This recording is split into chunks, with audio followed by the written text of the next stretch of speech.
দক্ষিণ এশিয়ার সবচেয়ে পরিচ্ছন্ন শহর রাজশাহী।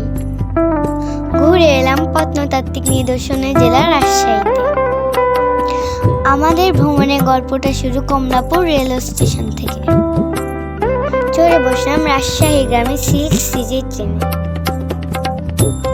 বাবার সাথে ট্রেনের দরজায় দাঁড়িয়ে উপভোগ করলাম রাতের যমুনা সেতুর সৌন্দর্য।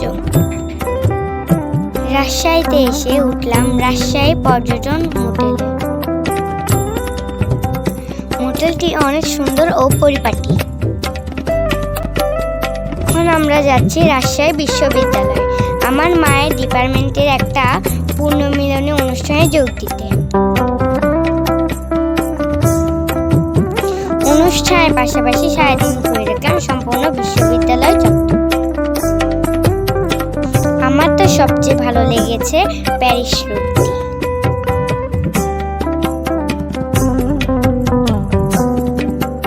তারপর গেলাম বধ্যভূমিতে। বাবার কাছে জানলাম বধ্যভূমির ইতিহাস। রাতে যখন ফিরছিলাম তখন রাজমুকুট লাইটের আলোয় সেজে উঠল রাজশাহী শহর। পরদিন সকালে আমরা সবাই আবার বেরিয়ে পড়লাম। ভাই তো মহা খুশি।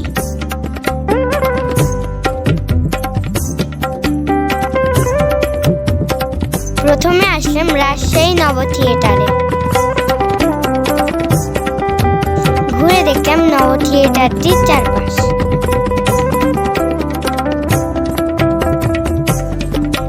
আমরা সবাই মিলে দেখলাম 5D মুভি ঘোস্ট হাউস।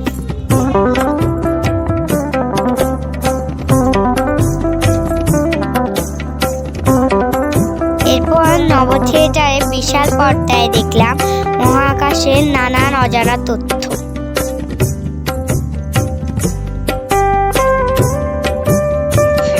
ঝুঁকি নিয়ে ছুটে গেছে পাশ দিয়ে। জিওটো প্রথম হ্যাবিট ধূমকেতু কেন্দ্রে খুঁটিনাটি তথ্য সহ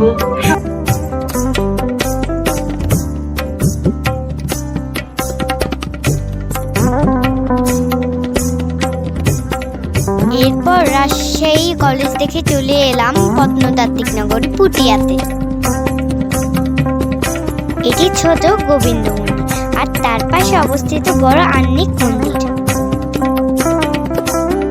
1800 খ্রিস্টাব্দে এই মন্দিরগুলো প্রতিষ্ঠিত হয়। পুটিয়াতে অন্যতম একটি নিদর্শন পুটিয়া রাজবাড়ি। রাজবাড়িটি পাঁচজানি জমিদার বাড়ি নামে পরিচিত। 1895 সালে মহারানী হেমন্ত কুমারী দেবী এই রাজবাড়িটি নির্মাণ করেন।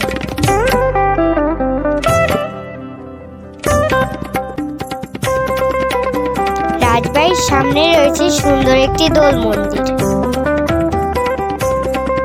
রাজবাড়ির পাশেই রয়েছে পুটিয়ার গোবিন্দ মন্দির। 1800 খ্রিস্টাব্দে প্রেম নারায়ণ রায় এই মন্দিরটি নির্মাণ করেন। পোড়ামাটির ফলক দিয়ে মন্দিরটি সজ্জিত।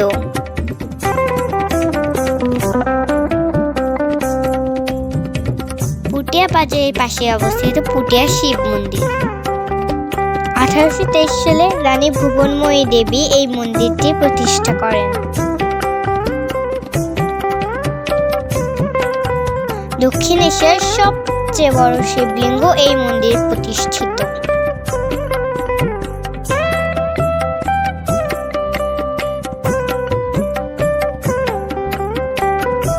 পুটিয়া থেকে ফেরার পথে উপশহরে এসে খেলাম রাজশাহীর বিখ্যাত কালাই রুটি ও হাঁসের মাংস।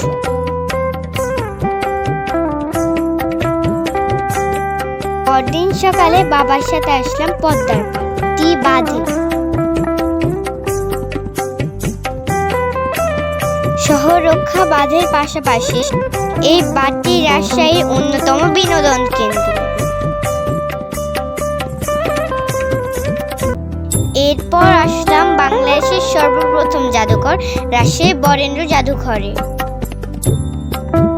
অত্যন্ত সমৃদ্ধশালী এই জাদুঘরে সংগ্রহ আছে 9000-এরও বেশি নিদর্শন, যার মধ্যে রয়েছে সিন্ধু সভ্যতার নিদর্শন।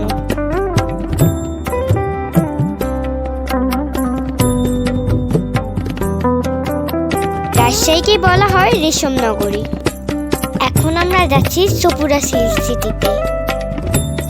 এখানে তৈরি হয় রাজশাহীর বিখ্যাত সিল্ক শাড়ি। এখানে এসে দেখলাম সিল্ক শাড়ি তৈরির সম্পূর্ণ প্রক্রিয়া। রেশম গুটি থেকে কিভাবে সুতা সংগ্রহ করা হয় এবং সেই সুতা দিয়ে কিভাবে শাড়ি তৈরি করা হয়, সম্পূর্ণ প্রক্রিয়াটি দেখলাম।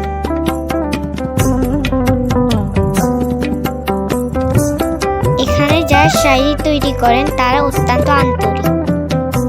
ঘুরে ঘুরে শাড়ি তৈরির সম্পূর্ণ প্রক্রিয়াটি আমাদের দেখালেন। ফিরে যাচ্ছি আমিরনগরী রাজশাহী থেকে।